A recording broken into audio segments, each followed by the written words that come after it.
धरती माता एक ब्राह्मणी थी। वह बहुत धार्मिक महिला थी। सभी ग्रामवासी उसका बहुत सम्मान करते थे। कोई भी उसकी शरण में आता वह सबकी मदद किया करती थी। मन ही मन भगवान का स्मरण किया करती थी। भगवान की सेवा पूजा व जरूरतमंदों की सेवा ही उसका परम धर्म था। एक दिन ब्राह्मणी मरकर भगवान के घर गई।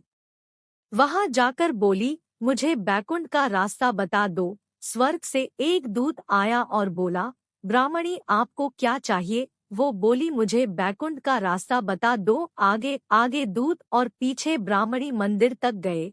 ब्राह्मणी बहुत धार्मिक महिला थी। उसने बहुत दान पुण्य कर रखा था। उसे विश्वास था कि उसके लिए बैकुंठ का रास्ता अवश्य खुल जाएगा।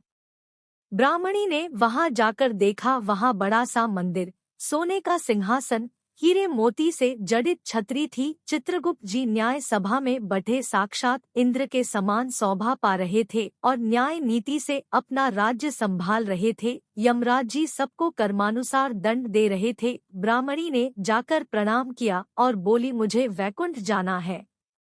चित्रगुप्त ने लेखा सुनाया और कहा कि ब्राह्मणी, तुमने सब धर्म किए परंतु धरती माता की कहानी नहीं सुनी, इसलिए तुम्हारे सिर पर धरती माता का कर्ज है। वैकुंठ में कैसे जाएगी? ब्राह्मणी बोली, धरती माता की कहानी के क्या नियम है? चित्रगुप्त जी बोले, कोई 1 साल, कोई 6 महीने, कोई 7 दिन ही सुने पर धरती माता की कहानी अवश्य सुने, फिर उसका उद्यापन कर दे। धरती माता की कहानी सुनने से जाने अनजाने किए गए पाप कर्मों को धरती माता हर लेती है। स्वर्ग लोक में धर्म को ही स्थान प्राप्त है। यहाँ पाप के लिए कोई जगह नहीं है। धरती माता की कहानी पीपल के पेड़ के नीचे बैठकर सुननी चाहिए।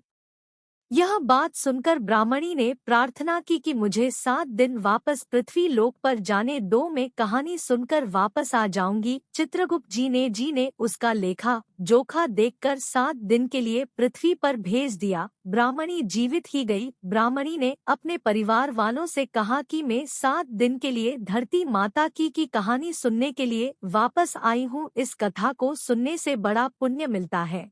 उसने पीपल के पेड़ के नीचे बैठकर परिवार के साथ 7 दिन तक धरती माता की कथा सुनी। 7 दिन पूरे होने पर वापस धर्मराज जी का बुलावा आया और ब्राह्मणी को वैकुंठ में श्री हरि के चरणों में स्थान प्राप्त हुआ। जो कोई भी प्राणी धरती माता की कहानी सुनता है, मृत्यु के समय सभी पाप कर्म धरती माता हर लेती है। वह प्राणी को वैकुंठ में स्थान प्राप्त होता है। धरती माता की जय हो। कहानी पसंद आए तो चैनल को सब्सक्राइब करें, लाइक करें ऐसी ही कहानी सुनने के लिए। धन्यवाद।